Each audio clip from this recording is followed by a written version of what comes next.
Hola a todos, bienvenidos al seminario sobre corrosión intergranular, un riesgo para los aceros inoxidables austeníticos. Para dar comienzo, los dejo con la ingeniera Teresa Pérez. Buenos días o buenas tardes a todos.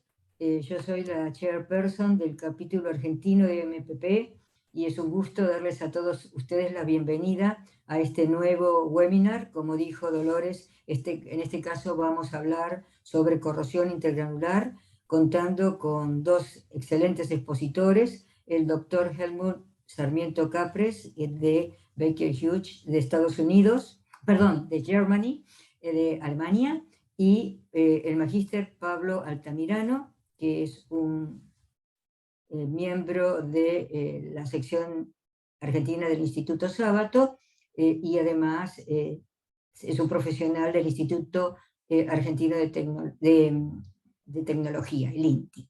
Bueno, como todos los seminarios, es un evento que organizamos entre el capítulo argentino de MPP y el capítulo de la sección estudiantil del Instituto Sábato, y ya irán viendo durante el desarrollo de la presentación a varios miembros del equipo que los que son habituales ya conocen.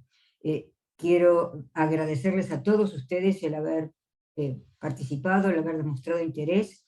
Tenemos, como en los otros seminarios, una muy buena existencia y muy internacional. Como siempre voy a leer los países. Tenemos gente de México, de Colombia, de Perú, de Chile, de Bolivia, de Ecuador, de España, de Venezuela, de Panamá, de Paraguay, de Nicaragua, de Estados Unidos, de Uruguay, de Brasil y de Argentina. Así que muy, muy felices por tener esa buena recepción que se debe al apoyo que los capítulos de los distintos capítulos de MPP a nivel internacional nos brindan difundiendo esto, al igual que las secciones estudiantiles. A todos ellos, muchas gracias. También queremos agradecer a TEDUC, que es el host del capítulo argentino de MPP, por su colaboración en la organización del seminario, y con esto creo que ya podemos dejar la palabra a Helmut para que empiece con su charla. Antes de irme, quiero decirles que, como hacemos siempre, vamos a tener una sección de preguntas que va a ser después de las dos charlas. Ahí también les vamos a pedir que nos llenen una encuesta dando sugerencias y opiniones que siempre ayudan a mejorar. Y entonces, volviendo al tema de las preguntas, les pedimos que durante las charlas vayan mandándonos por el chat las preguntas, se identifican al expositor al cual van destinadas, y nosotros las reunimos y vamos organizando el conjunto de preguntas para el evento final. Entonces, sin más, los dejo con Helmut, que les va a hablar del problema de la corrosión intergranular. Excelente, muchas gracias, Teresa. Una vez más, un honor y un enorme placer estar hoy con ustedes. Un momento, organizo aquí mi cámara. Mi nombre es Helmut Sarmiento Clapper. Soy egresado de Ingeniería Química de la Escuela de Ingeniería Química de la Universidad Industrial de Santander en Bucaramanga, Colombia. Estoy alrededor hace 17 años en Alemania, donde vine a completar mis estudios de formación, terminé mi maestría, mi doctorado, y sigo trabajando en la industria desde hace más o menos 11 años. Estoy con una empresa que, como dijo muy bien Teresa, tiene su headquarters en Estados Unidos, Baker Hughes, una empresa de servicios petroleros y de servicios a la industria energética. Pero yo resido en Alemania, donde trabajo en el Centro de Tecnología de Celle, que es una pequeña ciudad entre Hannover y Hamburg. Pues Teresa me invitó hoy, y como les digo, estoy muy complacido, a hablarles un poco de la sensibilización, y el título en español decía sensibilización de aceros inoxidables. Yo les voy a hablar un poquito más en general de la sensibilización, el cual es un fenómeno que es muy conocido en los aceros inoxidables, y ya que los aceros inoxidables austeníticos son tan utilizados, pues obviamente la relación de la sensibilización se hace particularmente con los aceros austeníticos inoxidables, pero en realidad, como les decía, es un problema que no solamente atañe a este tipo de materiales, sino que en general puede afectar otros tipos de materiales, incluyendo otros tipos de aceros, como los aceros dúplex, que tienen una microestructura austenítica y ferrítica. Ahí obviamente también las aleaciones base-níquel. ¿Qué es la sensibilización? Pues la sensibilización no es otra cosa que la precipitación de partículas ricas en cromo a los bordes de grano de la microestructura austenítica, como les decía, en particular de los aceros austeníticos, pero también de los bordes de grano de otros materiales, como los aceros dúplex o las aleaciones base-níquel. La sensibilización, igual que con los aceros austeníticos inoxidables, tiende a relacionarse con carburos de cromo, pero no necesariamente tiene que ser específicamente carburos de cromo, como lo van a ver hoy. Hay otras fases, hay otros tipos de partículas, obviamente tienen que ser ricos en cromo, que también pueden llevar a la sensibilización de un material. Y espero que hoy les pueda proveer un par de ejemplos donde ustedes mismos tengan la posibilidad de darse cuenta que como les decía, el problema no es exclusivo de carburos de cromo. Pero, ¿qué es lo que pasa en realidad? Entonces, dependiendo del tiempo y la temperatura a la cual son expuestos algunos de estos materiales, y hago énfasis en esos dos parámetros porque son fundamentales, tiempo y temperatura, ambos tienen que estar dentro de los rangos adecuados para que ocurra este fenómeno de precipitación de estas partículas ricas en cromo. Entonces, el cromo, que tiene una gran afinidad por el carbono, se difunde hacia los bordes de grano y forma los carburos de cromo o las partículas ricas en cromo, para ponerlo en términos más generales, generando un espacio cerca del borde de grano, como está mostrado aquí en la representación esquemática, donde ocurre al mismo tiempo una reducción en la concentración de cromo. Y muchas veces se cree que en realidad son las partículas aquellas que se disuelven, pero no son las partículas en realidad el problema, porque ellas tienen suficiente resistencia a la corrosión. El problema es esa zona que se genera, que está representada aquí en la gráfica, en el fondo del folio, donde se ve, obviamente, los aceros austeníticos, como todos los aceros inoxidables, requieren de una mínima cantidad de cromo para alcanzar la pasividad y hacerse resistente a la corrosión.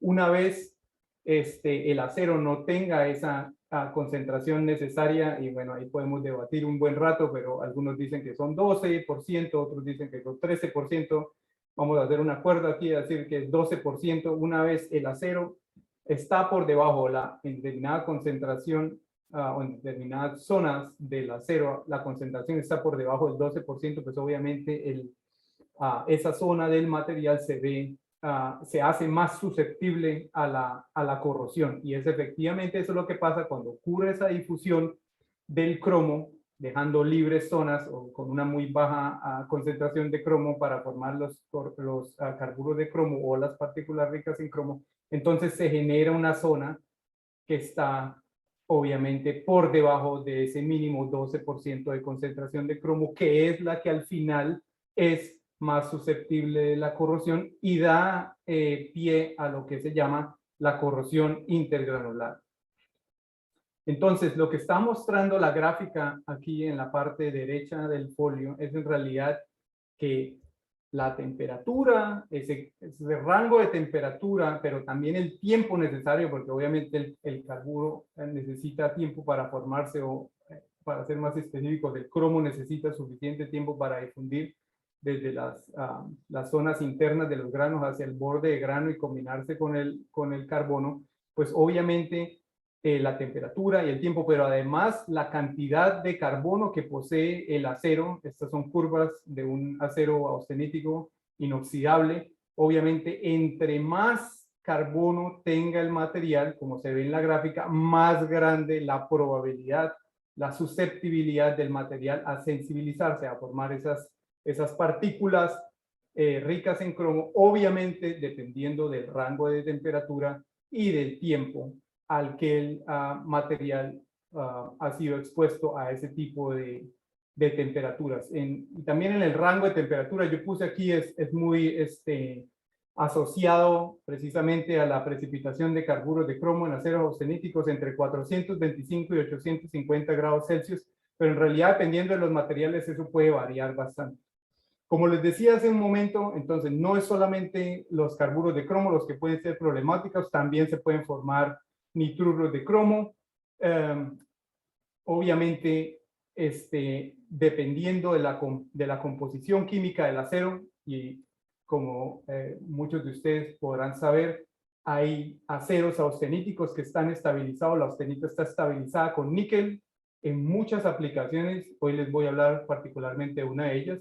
Se reemplaza el níquel por el manganeso, y el manganeso es el elemento en la aleación, en el acero inoxidable, que estabiliza la microestructura austenítica, y en ese tipo de aceros por lo general también se acomodan altas cantidades de nitrógeno, y por lo general se tiende a reducir la cantidad de carbono, y allí es donde se ve en determinadas circunstancias una más alta probabilidad de tener precipitación de nitruros de cromo, los cuales son exactamente igual o tienen el mismo efecto negativo que tenía una partícula de carburo de cromo, porque en últimas lo que está haciendo es quitándonos el cromo, que sería responsable o que sería clave para garantizar la pasividad, la suficiente resistencia a la corrosión del material. Y como les digo, también en este tipo de materiales que son aceros austeníticos, perdón, que tienen alto contenido de manganeso, como pueden ver aquí, dependiendo del tiempo y dependiendo de la temperatura a la cual son expuestos, en mayor o menor grado se van formando estos precipitados en los bordes de grano, y esta representación aquí muy clara muestra cómo a medida que aumenta el tiempo y a medida que aumenta la temperatura hasta más o menos 800 grados Celsius, obviamente aumenta la cantidad de estos precipitados en el borde de grano, lo cual conlleva en últimas al fenómeno de corrosión intergranular. A partir de los 850, donde el material, en principio, uno esperaría que también mostraría precipitados en el borde de grano, puede ser que por las altas temperaturas o los carburos se disuelvan, o precisamente ocurra unos fenómenos de difusión reversa donde ya se minimiza el efecto de la formación de las partículas, pero obviamente, como les decía hace un momento, eso es muy dependiente de la composición química del acero inoxidable, austenítico inoxidable en particular, o del acero dúplex o de la aleación base níquel.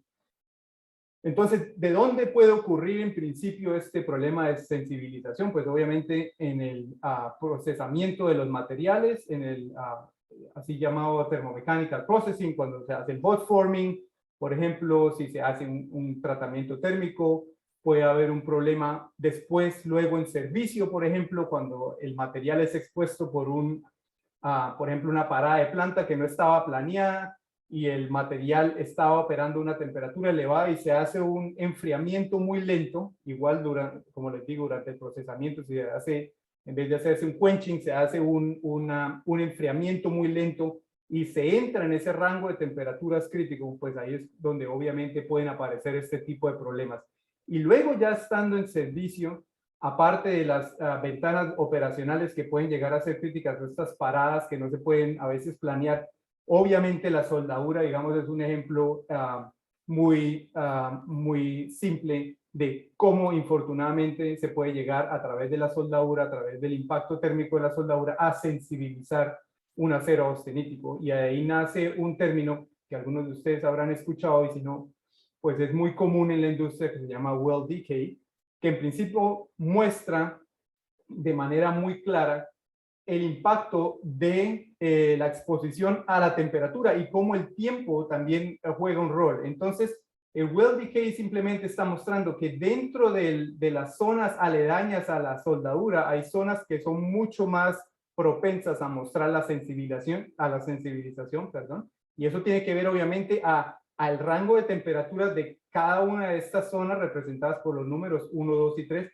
están al rango de temperaturas a las cuales estas zonas están expuestas y a los tiempos en los cuales uno podría creer, viendo simplemente estas tres time records o el cambio de la temperatura de esos 3 puntos cerca de la soldadura en el tiempo, uno podría creer, bueno, la curva 3 es la que lleva un montón de tiempo, ya, ok, pero la temperatura 3 está por debajo del rango donde podría ocurrir la sensibilización. Y uno podría creer, ok, la temperatura 1 tiene un montón también, pero la temperatura 1, luego de que pasa el rango de formación de los carburos, que está, como les decía, un poco más allá de 850, entonces esos carburos vuelven y se disuelven. O sea que en realidad el tiempo que es crítico para la curva 1 es este, y no el tiempo completo, mientras que para la curva 2, este tiempo completo está dentro del rango crítico de temperaturas y por tanto en la posición 2 es donde puede llegar a ocurrir la sensibilización del acero inoxidable austenético. Entonces, como les decía, la composición química es importante, pero también el tiempo y el rango de temperatura a la cual el material está expuesto tiene que ser considerado. Entonces, como les decía, aceros austenéticos inoxidables, ya les doy un ejemplo de aceros inoxidables duplex. Este slide está dedicado a aleaciones base níquel. Entonces, estas curvas de sensibilización, que les llaman narices de sensibilización, representan en principio la susceptibilidad de un material a esa sensibilización. ¿Y cuáles son las consecuencias? Pues obviamente, una vez le quitamos cromo a la matriz del material, pues obviamente estamos reduciendo su resistencia a la corrosión y dando paso, como les explicaba, a que esas zonas en donde aledañas a los bordes de grano, donde ya no hay suficiente cromo, el material se disuelva de manera localizada, dando paso a un mecanismo de corrosión que estoy seguro muchos de ustedes han escuchado, que se llama la corrosión intergranular. Es básicamente el tema del seminario de hoy, pero no solamente la sensibilización afecta la resistencia a la corrosión, sino también las propiedades mecánicas. Ya les voy a dar un par de ejemplos. Entonces, mirando un cross-section, una sección transversal de lo que ocurre, entonces obviamente aquí están los granos, en esta zona donde no hay suficiente cromo es donde ocurre la corrosión intergranular, y aquí en el centro están obviamente los carburos de cromo que no deberían sufrir ningún daño, y eso es básicamente como se vería el daño por corrosión intergranular en una sección transversal. Ahora, lo que les quería mostrar es que muchas de esas aleaciones base níquel, de hecho, tienen una larga nariz de sensibilización tipo la mía, y entonces el problema aquí es que hay que tener mucho cuidado una vez se hacen estos procesos de soldadura, en qué rango de temperatura o a qué rango de temperatura estoy exponiendo a mi material y cuánto tiempo estoy exponiendo a mi material. Por ejemplo, si nos miramos aquí esta aleación níquel cromo molibdeno, la Hastelloy muy conocida, 276, pues la nariz que tiene esta aleación para la sensibilización es muchísimo más grande si la comparamos con otro tipo de aleación C, como la 22, por ejemplo, o la 59, que por sus elementos aleantes pues tienen una mejor respuesta, digámoslo así, a la exposición térmica y una menor probabilidad de sensibilizarse. Ahora, el efecto está claro aquí si utilizamos, por ejemplo, el método de ASTM G28, que es el método, los métodos para evaluar la susceptibilidad de las aleaciones base níquel a la corrosión intergranular, pues vemos cómo a medida que se aumenta el tiempo de sensibilización, aumentan las velocidades de corrosión en estos dos tipos de ambientes que son bastante agresivos, como les digo, con el fin de evaluar la susceptibilidad del material a la corrosión intergranular. Hay un montón de trabajos lindos. Este es un trabajo que es, en mi concepto, uno de los mejores que he visto, tratando, en realidad no trata directamente de la sensibilización, es mucho más orientado a evaluar el efecto de wolframio, del tungsteno, en la sensibilización, formación de fases y corrosión localizada de los aceros dúplex es de Cristian Torres, en cooperación con colegas que estoy seguro ustedes conocen muy bien, incluyendo a Mariano Iannuzzi, que está ahora en Australia. Un trabajo muy, muy lindo. Yo obviamente necesito aquí resumirlo bastante, básicamente para mostrarles que también en este tipo de materiales se forman este tipo de precipitados al borde de grano que tienen definitivamente un impacto en la corrosión, en este caso en la corrosión localizada del material.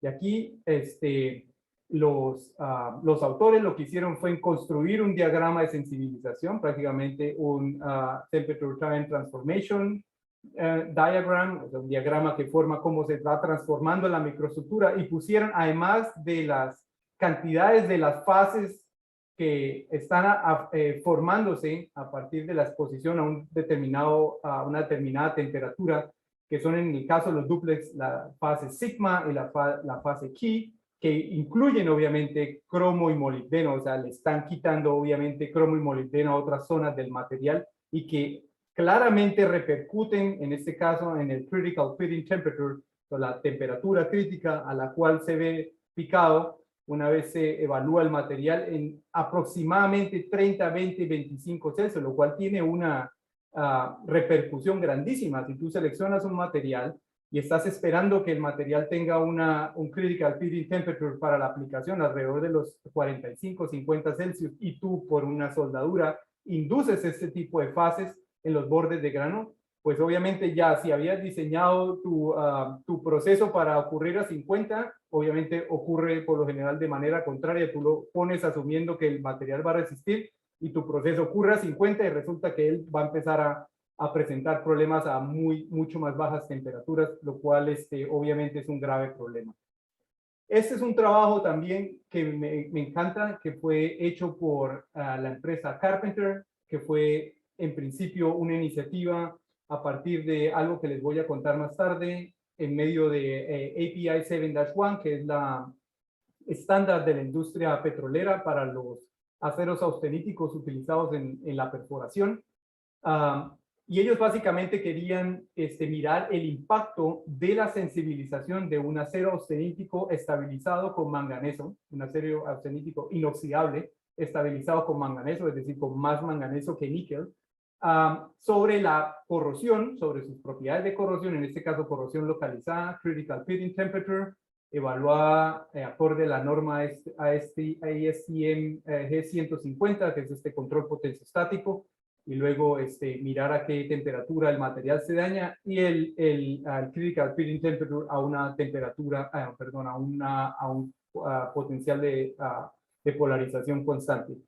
Y luego lo que ellos vieron, como pueden ver ustedes acá, es que aparte de que se reducía el critical pitting temperature, y ellos también evaluaron potenciodinámicamente el potencial de picado, el potencial de repasivación, además de que vieron que a medida que aumentaban la temperatura de sensibilización, se reducía hasta cierto punto la resistencia a la corrosión localizada. Vieron claramente una reducción, cual está representado aquí en esta línea azul, del Charpy toughness, de la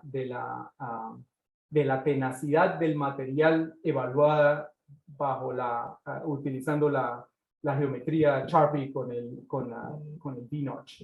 Entonces, obviamente, esto indica claramente que no solo la corrosión se ve afectada por estos precipitados en los bordes de grano, y estas dos micrografías están mostrando básicamente el material en esta condición, que es el material en su condición normal, como es utilizado en la industria de perforación. Y la otra micrografía marcada con C corresponde ya al material que fue expuesto a una temperatura de 732 Celsius, donde se ve claramente que en los bordes de grano hay estos precipitados. En este caso son nitruro de cromo, que obviamente afectan también, como les decía, las propiedades mecánicas.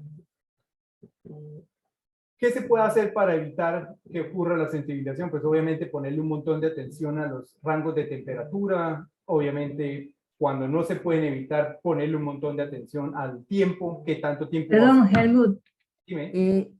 tendría 5 minutos, así que trata de ir redondeando, por favor, disculpa la interrupción. Entonces, esas son cosas que se pueden tener, se le debe poner atención desde el punto de vista de operación. Lo otro que hay que ponerle mucho cuidado, obviamente, como les decía, es al tiempo de exposición, pero con el fin de minimizar y, digamos, permitir la posibilidad de que materiales puedan ser utilizados en un amplio rango de temperaturas y de tiempos de operación, no solo desde el punto de vista de operación, pero también para el tipo de soldaduras, pues se han desarrollado muchas aleaciones basadas con aleaciones básicas como los aceros austeníticos basados en níquel como el 304, 316, que han tenido modificaciones adicionando cantidades de niobio y también titanio, que son más, tienen una afinidad también por el carbón y forman estos carburos que son mucho más estables que los carburos de cromo y evitan que el material se sensibilice una vez esté expuesto a este tipo de temperaturas. Entonces, estos son este tipo de variaciones de esas composiciones químicas básicas de aceros austeníticos que se han ido desarrollando como una respuesta de al peligro, pues, de tener sensibilización en estos aceros austeníticos inoxidables. Ya vamos a entrar entonces en las diferentes posibilidades que tenemos de hacer un assessment, de hacer un test para determinar la susceptibilidad de los aceros a la corrosión intergranular o para determinar si el acero está sensibilizado. Yo les voy a hablar en concreto de las pruebas ASTM A262, que son dedicadas a aceros austeníticos. Pablo les va a hablar un poco más de la parte electroquímica. Obviamente, lo lindo de este tipo de test, de acuerdo a la norma ASTM, es que uno ve la microestructura, puede ver claramente qué es lo que pasa con el material cuando ha sido expuesto. Generalmente aquí hay varias prácticas dentro de la norma ASTM. La práctica A, por ejemplo, es un atacado electrolítico para ver los bordes de grano y básicamente se establecen tres condiciones.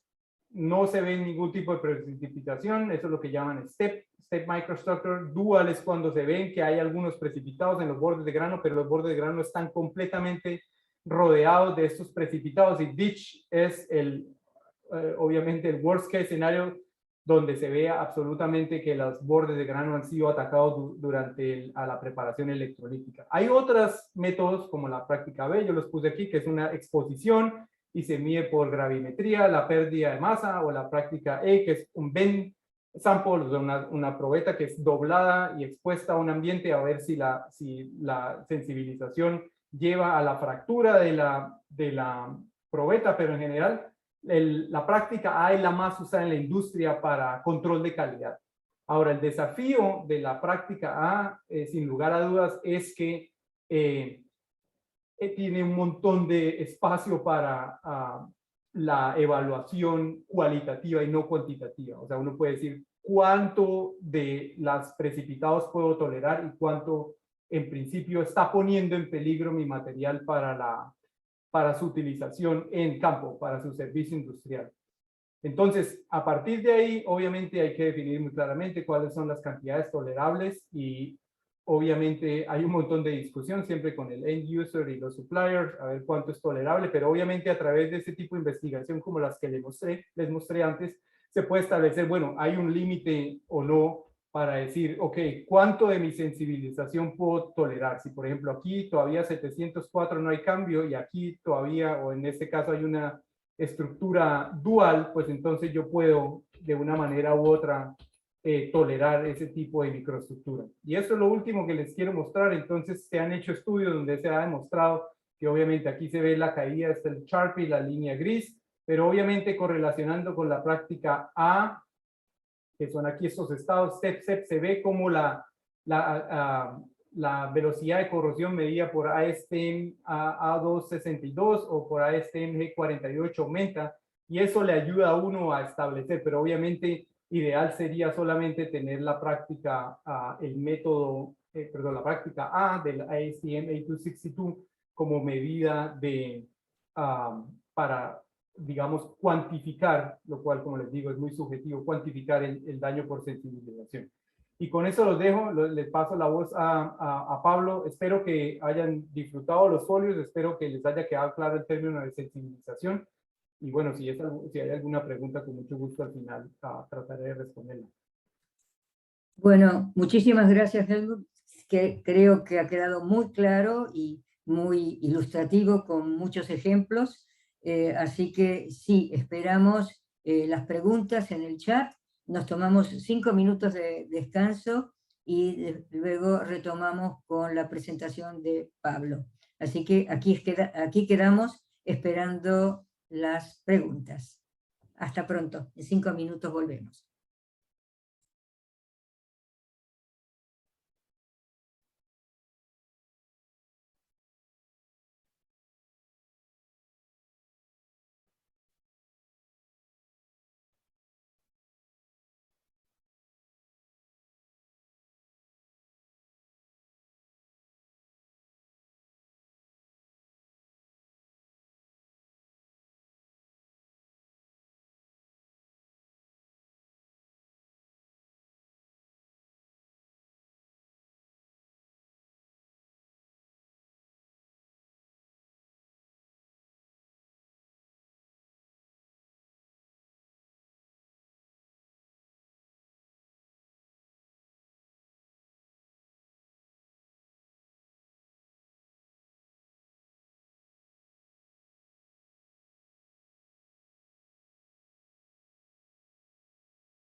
Bueno, buenas tardes.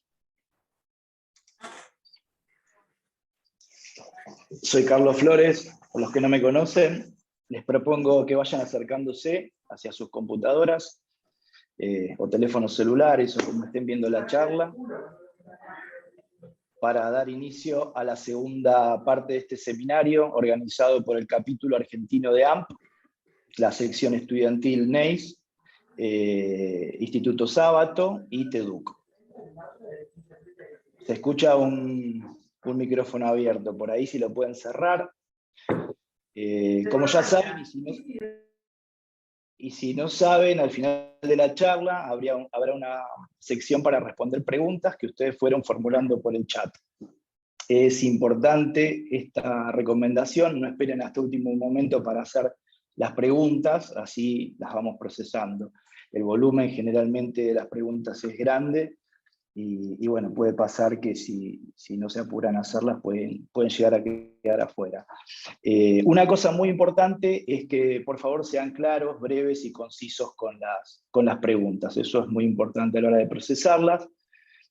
Bueno, y finalmente, y sin preámbulo, la siguiente charla se denomina Determinación in situ de estado desensibilizado y estará a cargo del Magíster en Ciencia y Tecnología de los Materiales, Pablo Altamirano. Su extenso currículum se encontraba escrito en la primera parte, así que lo obviaré para maximizar y poder disfrutar la disertación de Pablo. Pablo, buena charla. Adelante, te aviso 5 minutos antes. Perfecto, Carlos. Bueno, muchas gracias por la presentación. Bien, como bien les dijo, les voy a presentar el trabajo de determinación in situ de estado desensibilizado. Los resultados que les voy a mostrar forman parte de un trabajo que realicé en la maestría en el Instituto Sábato. Y bueno, como estuvimos viendo en la práctica industrial, es importante conocer si un acero inoxidable se encuentra en estado sensibilizado, digamos, porque genera una condición de susceptibilidad del material que hay que saber, digamos, hay que conocer para evitar problemas. Para ello existen diferentes métodos, entre los que se destacan las prácticas estándar para la detección de susceptibilidad al ataque intergranular en aceros inoxidables austeníticos, de la norma ICTM A262, que en la charla anterior estuvo describiendo Helmut, y como habrán podido ver, constan de unos ataques químicos o electroquímicos del material y una posterior observación, o en algunos casos el cálculo de una velocidad de corrosión mediante una determinación de pérdida de peso. También se destacan algunas técnicas electroquímicas. Las más conocidas son las de reactivación potenciocinética electroquímica, en sus versiones de lazo simple y de lazo doble. Y bueno, si bien todos estos métodos se utilizan ampliamente para la caracterización de aceros inoxidables austeníticos, requieren de una toma de una muestra para poder efectuar el estudio en el laboratorio, es decir, su aplicación es de tipo destructiva. En el caso de las prácticas de la norma STM, en sí es todo destructivo, digamos, el ensayo, pero en el caso de las técnicas electroquímicas, en sus orígenes se habían pensado como técnicas de tipo no destructivas, pero bueno, en la mayoría de los casos su aplicación habitual se hace con muestras seccionadas del equipo o del componente a evaluar, con lo cual, de hecho, se termina efectuando en forma destructiva. Existen aplicaciones industriales para estos aceros en donde sería útil contar con una forma no destructiva para determinar el estado de sensibilizado del acero inoxidable, por lo tanto sería deseable contar con un método que permita la detección de zonas sensibilizadas en los componentes construidos en acero inoxidable en forma no destructiva. Y bueno, así fue que surgió este trabajo, cuyo objetivo es retomar esa idea original de aplicar un método electroquímico para determinar el estado desensibilizado de aceros inoxidables austeníticos, que se puede aplicar en campo, in situ, en forma no destructiva, a componentes, equipos, instalaciones, luego de haber sido fabricados, o de haber sufrido algún tipo de reparación o de modificación, ya sea en planta o en taller, así como también a equipos o componentes que se encuentran en servicio, luego de haber estado operando por un cierto tiempo, donde pudieron haber experimentado algún transitorio de temperatura que favorece el proceso de sensibilizado, pudiendo hacer la determinación durante alguna parada de planta, ¿no? Bueno, para este trabajo se tomaron como base las condiciones establecidas para la técnica de reactivación potenciocinética de lazo doble. Esta técnica se basa en realizar un barrido de potencial digamos, se toma la muestra y se sumerge en un medio de ácido sulfúrico con agregado de tiocianato de potasio, a partir del potencial natural o de reposo que presenta el sistema cuando se sumerge la muestra en esta solución, se arranca un barrido en sentido noble hasta un potencial de pasividad predeterminado. Durante este barrido, lo que va a ocurrir en la superficie del material es que se genera la película pasiva, se va a generar ese óxido protector, y como respuesta vamos a ver un pico de corriente con una corriente máxima que vamos a llamar corriente de activación. Luego, cuando se llega a ese potencial de pasividad, se invierte el sentido de barrido de potenciales, que pasa a ser en dirección activa, y finaliza cuando retornamos al valor inicial de potencial natural o de corrosión del sistema. Durante este proceso de vuelta, lo que va a ocurrir es que si en el material existen zonas donde la película no es protectora, por ejemplo por deficiencias de cromo, va a redisolverse esa película, se va a seguir redisolviendo, el material, con lo cual vamos a ver nuevamente una corriente de disolución. Acá se muestran a modo esquemático cómo respondería un material que no está sensibilizado, digamos, donde tendríamos una corriente de reactivación, vamos a llamar a esta máxima corriente en la vuelta, muy pequeña, y en cambio en un material que presente carburos ricos en cromo en sus bordes de grano, vamos a tener una corriente de reactivación mayor por la deficiencia en cromo que va a haber en esas zonas en los alrededores de los carburos ricos en cromo. Esta técnica nos permite determinar un valor numérico para poder hacer la evaluación. Ese valor surge de la relación entre las corrientes de reactivación respecto de la de activación, y por lo general, estos son los valores que establece la norma ISO 12732 para un acero inoxidable austenítico de tipo 304, a modo de sugerencia, digamos, no mandatorio, sino como sugerencia, establece estos valores, donde indica que una relación de corrientes por debajo de 0,01 se corresponde con un material no sensibilizado, y por encima de 0,01 ya estamos hablando de materiales sensibilizados, ya sea levemente hasta 0,05, o directamente sensibilizados cuando obtenemos relaciones de corrientes mayores a 0,05. Esto como para describir un poco el método que se tomó como base. Para efectuar los ensayos que ahora les voy a mostrar los resultados, se utilizaron probetas de acero inoxidable austenítico. Se decidió trabajar con acero inoxidable austenítico, dado que dentro del universo de los aceros inoxidables son los que mayormente se utilizan a nivel industrial, representan más del 75% de la producción mundial total de aceros inoxidables, y en particular los de la serie 300 son los que tienen mayores aplicaciones, ¿no? Entonces se prepararon probetas de alambre, en el caso del IC 304, y unas probetas seccionadas a partir de una barra de sección cuadrada de un IC 303. A todas estas probetas se les efectuaron diferentes tratamientos térmicos, encapsuladas dentro de un tubo de cuarzo con atmósfera de argón, para evitar la descarburización del material, que podría invalidar los resultados. A todas se les efectuó un tratamiento de solubilizado, que consiste en llevarlas a una temperatura de 1050 grados durante 1 hora, con un posterior enfriamiento rápido en agua. Este tratamiento lo que permite es modificar las condiciones microestructurales dadas por procesos previos, disolver carburos presentes si es que hubiera algunos, y el enfriamiento lo suficientemente rápido lo que evita es que se formen esos carburos, ¿no?, que se podrían formar. Y luego, sobre algunas probetas, se le efectuaron tratamientos de sensibilizado a 677 grados Celsius, con los diferentes tiempos que les presento acá en esta tabla. Esta temperatura fue seleccionada teniendo en cuenta el diagrama tiempo-temperatura-transformación para este material. Como bien veíamos con Helmut, es importante la temperatura, pero también el tiempo al cual está expuesta esa temperatura del material. Y esta temperatura en particular se seleccionó debido a que a este valor de temperatura se encuentra la condición óptima para la precipitación de carburos ricos en cromo, sería la nariz de esas curvas que les mostraban en la charla anterior. Bien, para poder trasladar esta técnica de su aplicación habitual en laboratorio a una medición en campo, hay que estudiar ciertas cuestiones. El primer punto que se evaluó es la influencia del aireado en los resultados.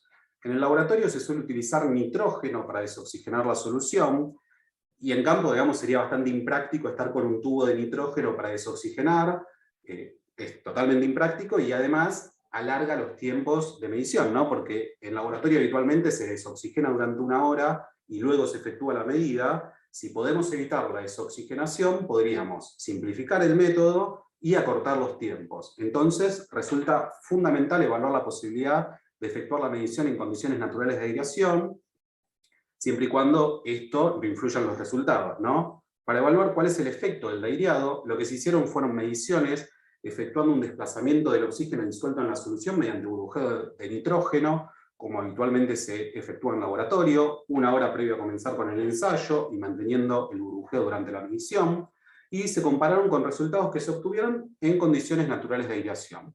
Acá en estas curvas les muestro algunas de las curvas que se obtuvieron, donde podemos apreciar que no hay mayores diferencias en la forma de las curvas en las diferentes condiciones de aireación para un material no sensibilizado y para un material sensibilizado. Pero bueno, más allá de lo que podemos ver cualitativamente, se calcularon estas relaciones de corrientes entre la corriente de reactivación y la activación en cada caso. Podemos ver en este gráfico de la izquierda que se llega a una correcta categorización, es decir, obtuvimos valores acordes a un material sensibilizado cuando la condición microestructural así lo era, y a un material no sensibilizado cuando el material no lo estaba. Pero bueno, más allá de que la categorización fue la adecuada, los resultados numéricos que se obtuvieron se compararon mediante un método estadístico, mediante una prueba de T-Student, que permite determinar si los resultados que se obtienen por 2 métodos diferentes se pueden considerar equivalentes. Para ello, se debe determinar un cierto nivel de confianza, dado que en toda práctica experimental hay errores aleatorios que son inevitables. Entonces, adoptando un criterio del 95% de confianza, van a ser las evaluaciones que les voy a presentar a lo largo de la charla, que este criterio es lo que habitualmente se utiliza para ensayos de laboratorio, ¿no? Podemos apreciar que esta evaluación, que les presento los resultados en esta tabla, los resultados que se obtuvieron en condiciones de aireación natural se pueden considerar equivalentes a los que se obtuvieron de aireando, con nitrógeno, con un nivel de confianza de un 95%.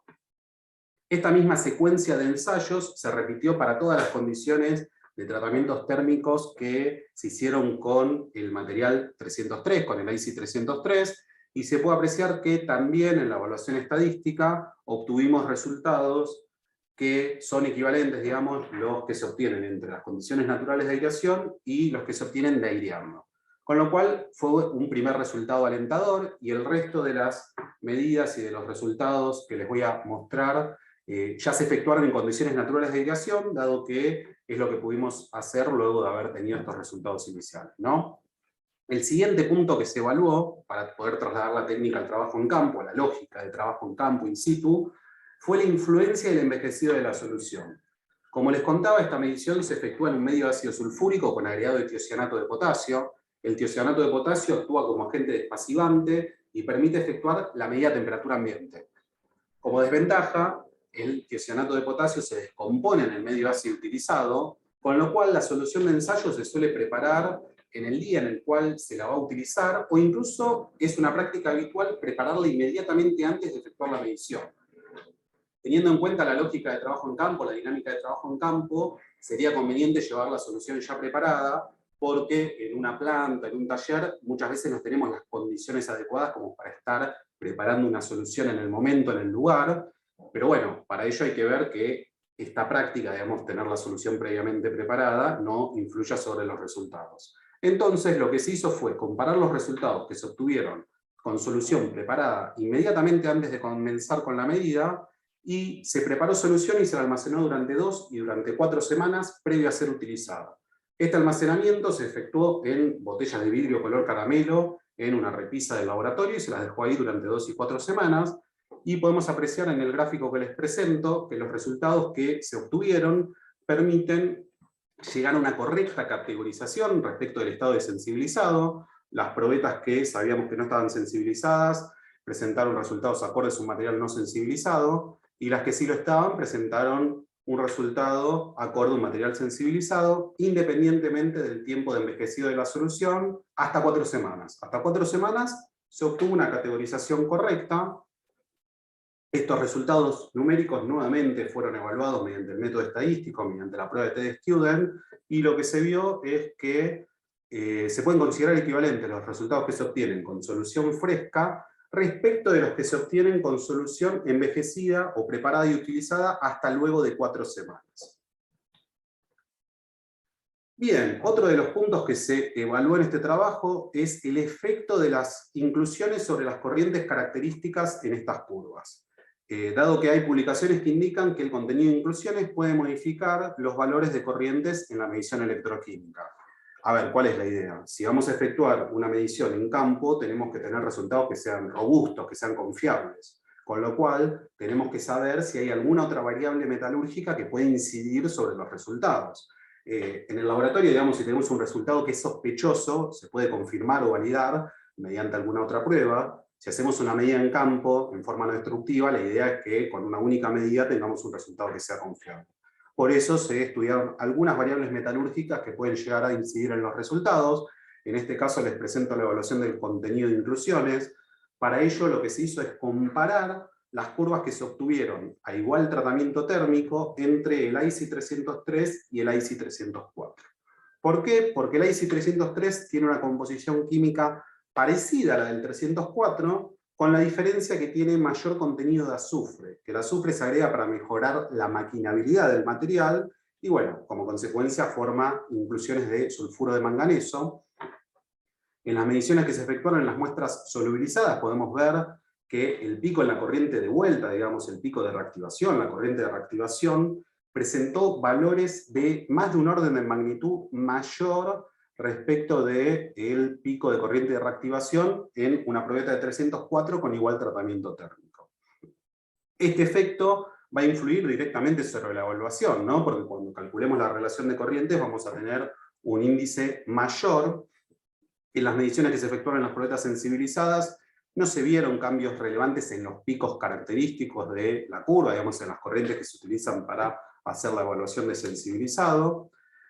Pero bueno, nuevamente se calcularon estas corrientes y se puede ver cómo para el material sensibilizado se llega a una categorización correcta, independientemente del contenido de inclusiones, pero en cambio en el material no sensibilizado con mayor contenido de inclusiones, si uno hubiera hecho el cálculo de las corrientes y tenía únicamente este valor sin saber que el material tenía mucho contenido de inclusiones, hubiera categorizado este material como sensibilizado. Y como nosotros hicimos el tratamiento térmico del material, sabemos que el material no está sensibilizado. Es decir, obtuvimos lo que se puede llamar un falso positivo. Esta situación es algo propio de la técnica de medición, no es algo que ocurre como consecuencia de trasladar la medición al campo, pero bueno, como les decía antes, tenemos que tenerlo en cuenta para que los resultados que obtengamos sean confiables. Bueno, cuando se hizo la evaluación mediante el método estadístico, mediante la prueba de T-Student, se apreció que las muestras solubilizadas se ven afectadas en la evaluación por el contenido de inclusiones y los resultados no se pueden considerar equivalentes, son diferentes. En cambio, en las probetas sensibilizadas, los resultados que se obtuvieron se pueden considerar equivalentes independientemente del contenido de inclusiones. Otro punto evaluado fue otra condición microestructural del material o metalúrgica. ¿Cuál es el efecto que genera la deformación en frío que puede tener un acero inoxidable en los picos de corrientes características de estas curvas, ¿no? Dado que hay publicaciones donde indican que puede afectar a las corrientes que se obtienen. Bueno, para analizar este efecto se deformaron las muestras de 304, que eran muestras de alambre, se las deformó en una máquina de tracción universal hasta su rotura, se obtuvieron porcentajes de deformación cercanos al 50%, y luego se efectuaron mediciones sobre estas muestras lejos de la zona de restricción característica de este proceso, y se compararon los materiales con igual tratamiento térmico y diferente condición de deformación. El deformado respecto al que no sufrió ningún tipo de deformación. Se apreció que en este caso hay una disminución de los picos de reactivación en las curvas que se obtuvieron con el material con deformación en frío, y esta disminución fue mucho más marcada en las muestras no sensibilizadas. Acá, en las muestras sensibilizadas podemos ver que hay una disminución, pero este efecto es mucho más marcado en las muestras no sensibilizadas. Entonces podemos ver que si hay una disminución, la deformación en frío no nos va a generar un falso positivo, porque disminuyen los valores de relación de corrientes. Lo que vamos a analizar en este caso es si este efecto puede derivar en falsos negativos, es decir, un material que tenga una condición microestructural sensibilizada y que con este efecto de disminución, cuando hagamos la evaluación, obtengamos un valor que no se condice con la condición microestructural. Bueno, cuando se calcularon las relaciones de corrientes en las muestras, se aprecia que, si bien hay una disminución marcada en los resultados que se obtienen, el efecto no tuvo la incidencia suficiente como para modificar la categorización respecto del estado de sensibilizado, aún con los grandes porcentajes de deformación con los que se trabajaron, ¿no? Es decir, obtuvimos valores acordes a un material no sensibilizado o sensibilizado en cada caso según correspondía con el tratamiento térmico que tenía el material. Y bueno, cuando comparamos los resultados mediante el método estadístico, podemos ver que numéricamente los resultados son diferentes, con un nivel de confianza del 95%, pero bueno, los efectos de discernir sobre si el material está sensibilizado o no, esa categorización no se vio afectada en las condiciones en las cuales se efectuó esta evaluación. Pablo, te aviso que faltan 5 minutos. Perfecto, gracias Carlos. Bueno, para poder efectuar la medición en campo es necesario diseñar una celda electroquímica que cumpla con una serie de requisitos, dado que no se puede utilizar las celdas convencionales del laboratorio, ya que son de vidrio, un material frágil, y además están pensadas para muestras seccionadas del componente a evaluar, digamos, trabajan con inmersión. Entonces se identificaron una serie de requisitos que tiene que cumplir la celda para poder ser utilizada en esta aplicación, y para llevar a cabo esta celda se decidió trabajar con un tubo cónico comercial de uso habitual en laboratorio para centrifugar, construido en polipropileno, que es un material resistente al medio ácido utilizado en la evaluación, y se le adaptaron accesorios fabricados mediante impresión 3D para la sujeción de la celda.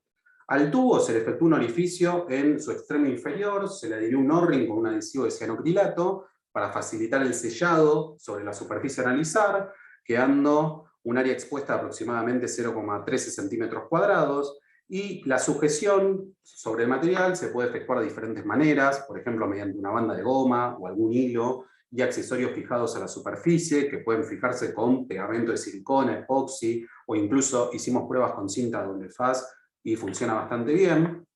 Y acá les muestro estos primeros prototipos fabricados, que además tienen que cumplir con las diferentes disposiciones geométricas que pueden presentarse en campo, ¿no? Podemos tener superficies planas, superficies curvas, que estén en posición horizontal, que estén en posición vertical. Así que bueno, se fabricaron algunos prototipos como para cubrir algunos casos de las geometrías que se pueden presentar en campo.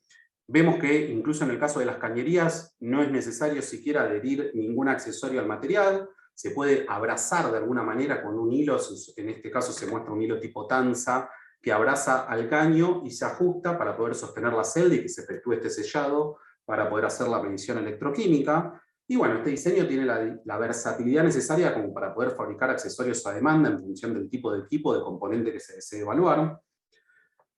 Más allá del diseño, hay que validar la celda, es decir, ver si se obtienen resultados que son coherentes, confiables. Para eso se efectuaron mediciones sobre las muestras de 303 que tenían superficie plana, y se compararon las curvas que se obtuvieron con esta celda con las que se obtuvieron con la celda de laboratorio, ¿no?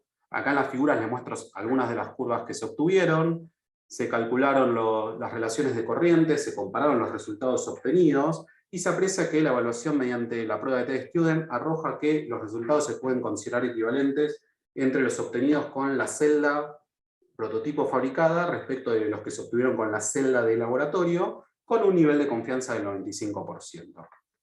Por último, para cerrar, como conclusiones de este trabajo, se puede decir que es posible discriminar entre aceros inoxidables sensibilizados y no sensibilizados efectuando mediciones de lazo doble en condiciones naturales de aireación.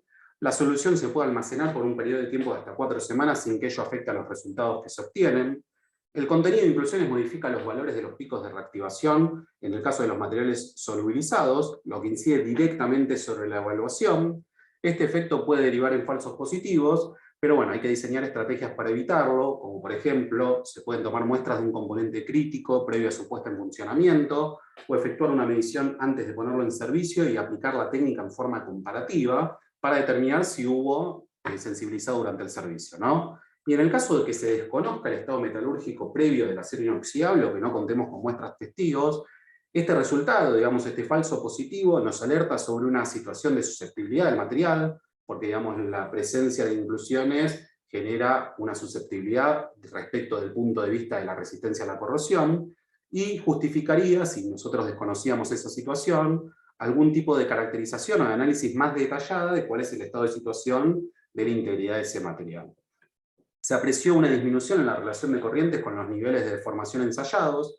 Sin embargo, el efecto no fue suficiente para modificar la categorización respecto del estado de sensibilizado del material, aún con los grandes porcentajes de deformación con los que se trabajó.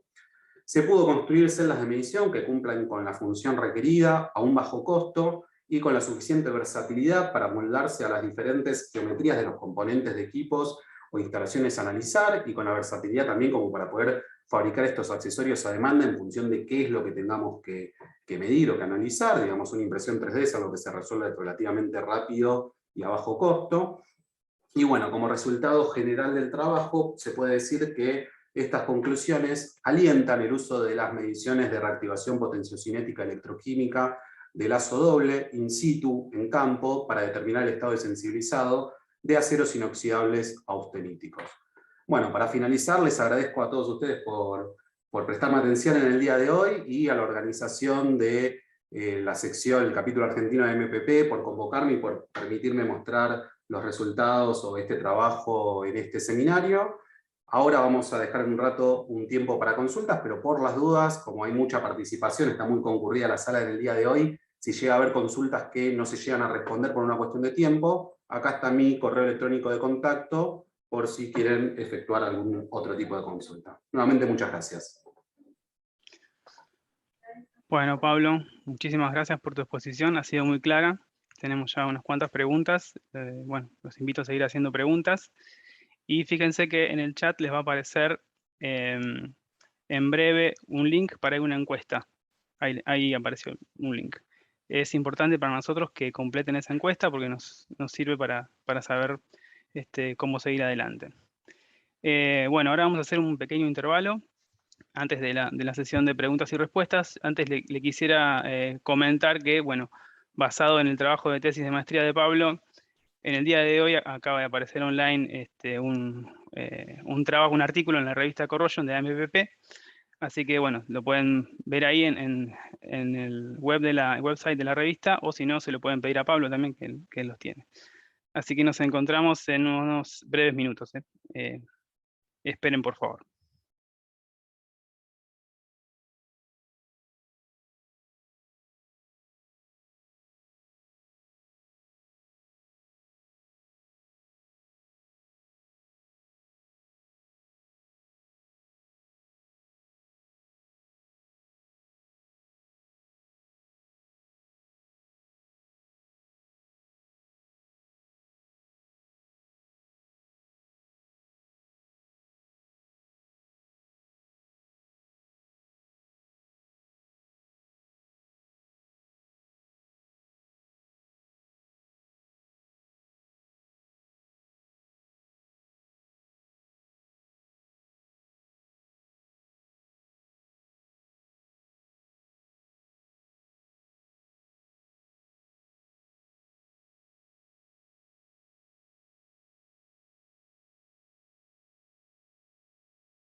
Bueno, vamos a comenzar entonces con la serie de preguntas.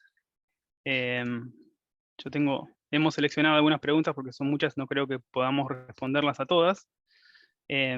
Vamos a hacer primero 2 preguntas que fueron dirigidas a Helmut.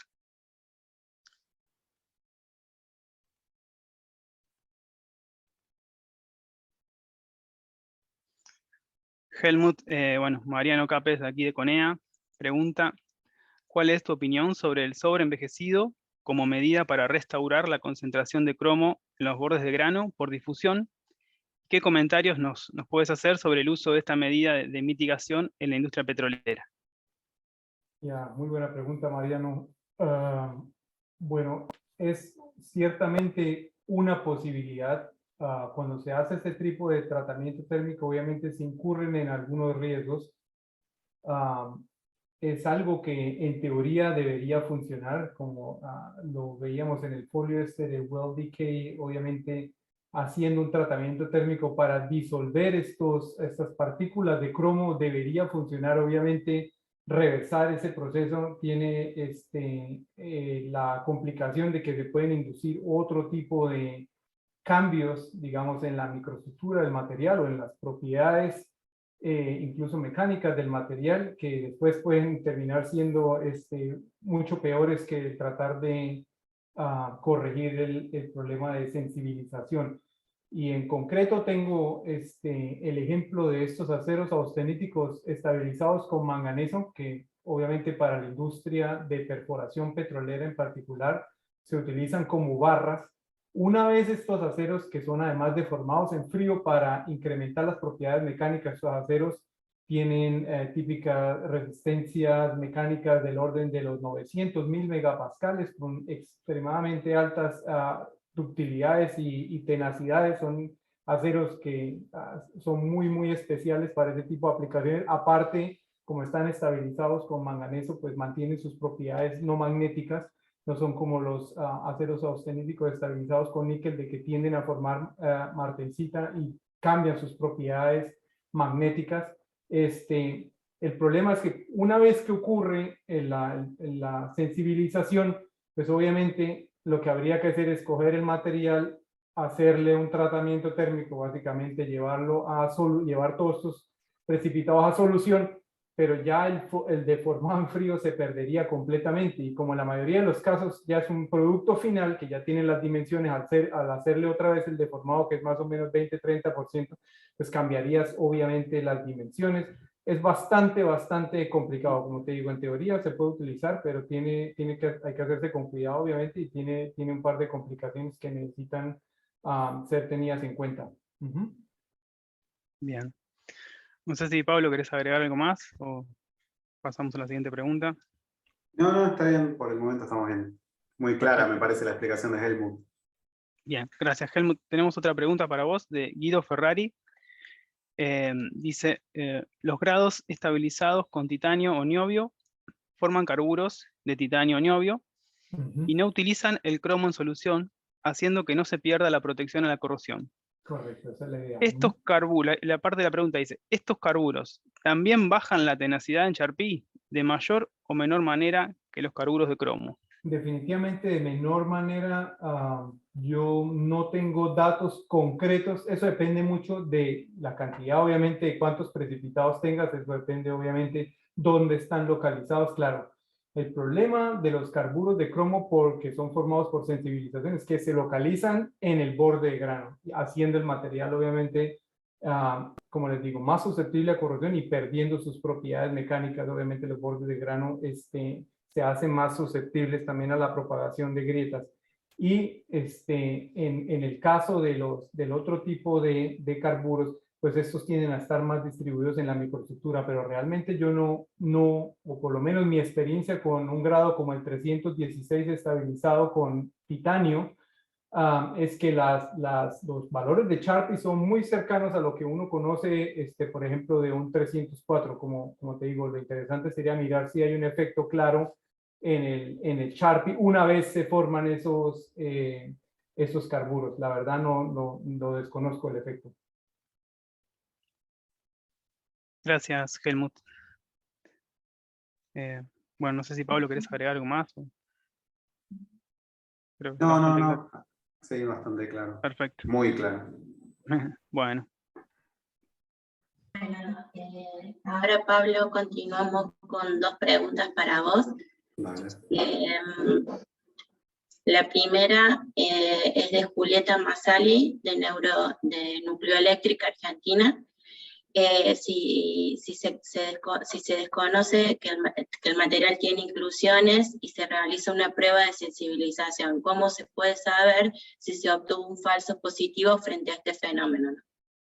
Claro, sí. No, a priori, digamos, si el material tiene cierto contenido de inclusiones que uno desconoce, el falso positivo no se podría analizar como por presencia de inclusiones en un primer momento. Uno lo que ahí tendría es un resultado de susceptibilidad, digamos, tendría un valor que indica que hay una susceptibilidad.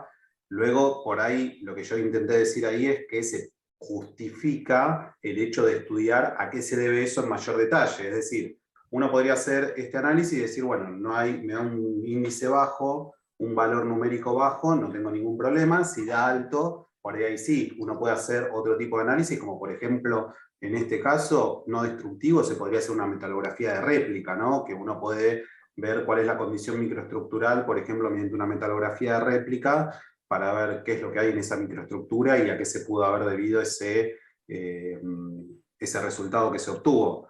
Si con la metalografía de réplica no hay resultado, digamos, no se obtiene la información que uno buscaba, bueno, ahí hay que ver ya de hacer un ensayo de tipo destructivo, ¿no? Claro, y ahí sumado era si existe algún nivel de requisito, digamos, para el nivel de inclusiones que vos tendrías que tener en los aceros inoxidables para poder aplicar esta técnica in situ. Si vos podrías partir de eso, ¿no? A un nivel de inclusión X lo puedo aplicar, si no, no, digamos. O sea, sí podría, claro. Digamos. Sí, mira, acá lo que hicimos en el trabajo, digamos, yo presenté una parte de los resultados, no presenté todo lo que se obtuvo. Con este material que nosotros conocíamos la condición metalúrgica, sabíamos qué contenido inclusionario tenía, lo que se hizo fue calcular un valor umbral para esta condición, digamos. Sabíamos que el material estaba solubilizado, que no tenía carburos ricos en cromo en los bordes de grano, y calculamos cuál es el valor umbral a partir del cual podemos decir un material es diferente a esta condición microestructural solubilizada. Entonces, pudimos determinar un valor numérico para este material en esta condición con este contenido de inclusiones. Digamos, los valores de referencia, como decía en la charla, son los valores no mandatorios a modo de sugerencia que presenta la norma, pero también aclara que para otros casos particulares se pueden establecer estos valores o acordar entre partes cuál va a ser la manera de evaluarlo, y bueno, algo que se hizo en este trabajo fue eso, ¿no? Determinar un valor propio para esta situación de este material, teniendo las muestras y conociendo cuál era la condición microestructural.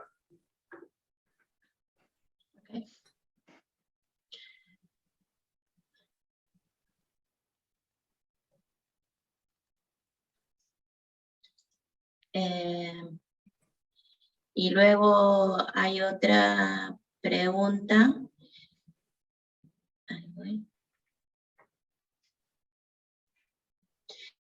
Que es de Paula Inés, que es estudiante de metalurgia desde Argentina, y dice si se puede cuantificar el estado de deterioro in situ como un ensayo no destructivo lejos del laboratorio, que es un poco lo que estuviste explicando. Sí, sí, de hecho, digamos, en este tipo de técnicas se habla de un índice analítico como para cuantificar, digamos, ahora un índice sensibilizado, un DOS, que permite calificar o incluso armar un ranking sobre cuál es el estado de sensibilizado. Pero bueno, como hay publicaciones donde se estudió esto que indican que para poder hacer esa categorización, incluso en la norma lo indican, hay que hacer una determinación de tamaño de grano. En este caso, en el alcance del trabajo, digamos, como no se hizo la determinación de tamaño de grano y la idea era hacer algo práctico como con un resultado tener una evaluación, no se hizo ese ranking. En términos estrictos, se podría seguir estudiando para ver en qué casos sí o sí es necesario para hacer ese ranking determinar el tamaño de grano, y en qué casos uno podría hacer ese ranking únicamente con esta medición, ¿no?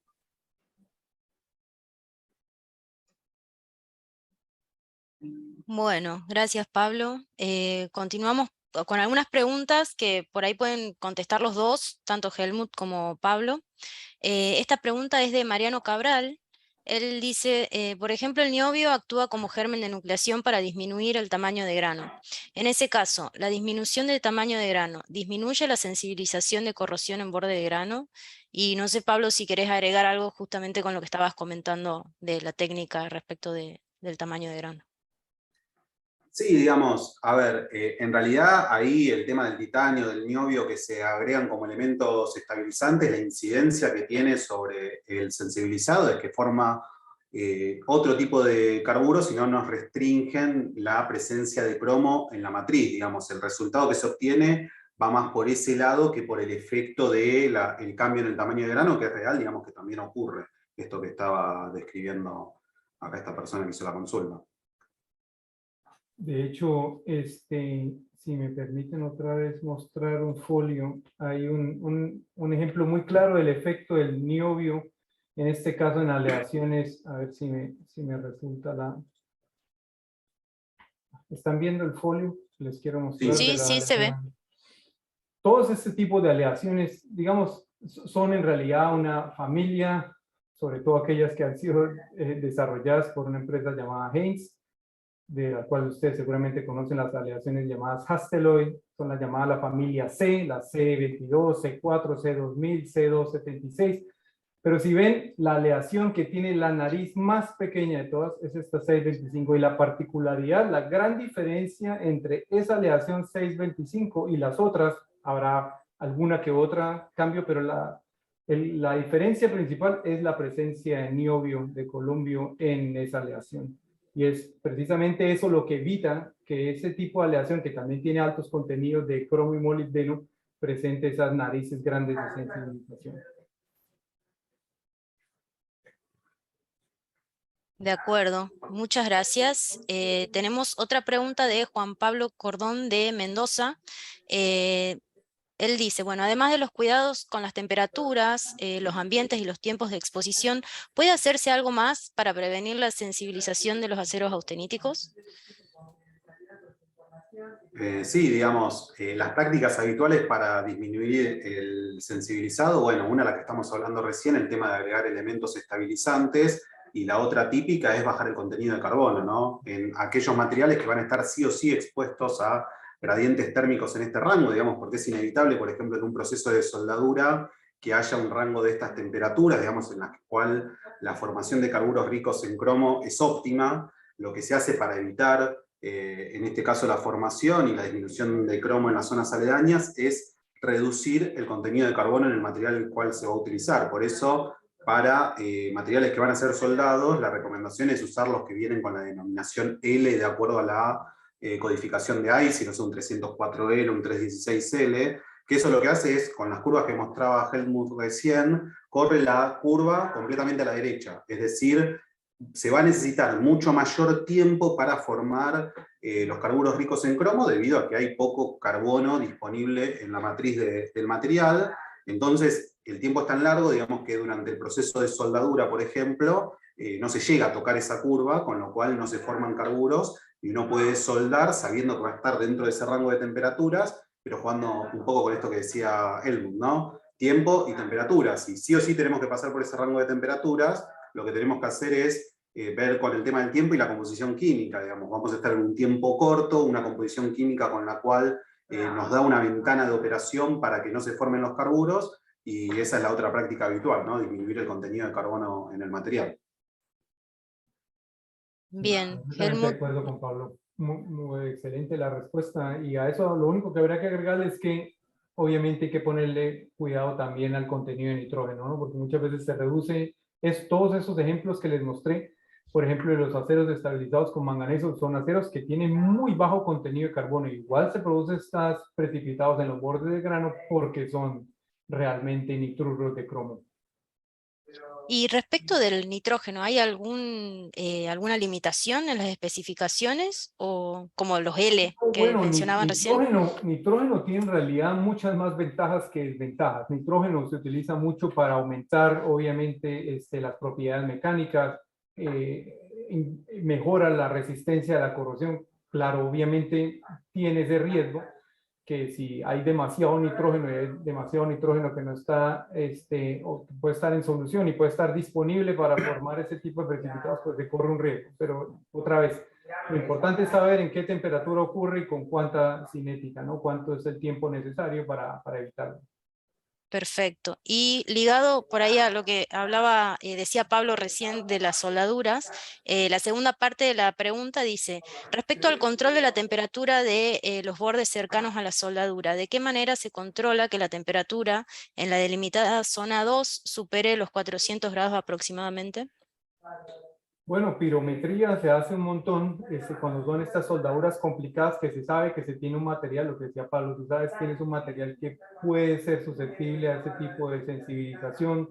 Tú sabes que tu proceso de soldadura, por tu procedimiento de soldadura puede llegar a ocurrir porque no tienes los medios de manera adecuada para enfriar o para controlar temperatura, pero entonces puedes hacer con un pirómetro, pues puedes, el láser puedes ir controlando que la temperatura esté, digamos, dentro del rango donde no haya peligro de formación de los precipitados. Pero aparte de eso, lo único que podrías hacer es hacer un procedimiento de soldadura tan controlado, digámoslo así, en cuestión de los parámetros de soldadura, que lo hiciste una vez, lo mediste, y cuando lo vas a campo y lo aplicas, pues sabes que si haces ese procedimiento, pues no vas a incurrir en un riesgo, pero la verdad es muy complicado mantener algo tan controlado, sobre todo si hablamos de soldadura. Perfecto. Y una última pregunta por mi parte, respecto a los aceros martensíticos. Daniel Guerrero de Gerencia Karen pregunta si hay recaudos especiales para prevenir sensibilización en aceros inoxidables martensíticos. Yo básicamente tendría que pasar, yo tengo experiencia con aceros de lo que llaman precipitation hardenable, que forman también martensita como el 17,4 pH.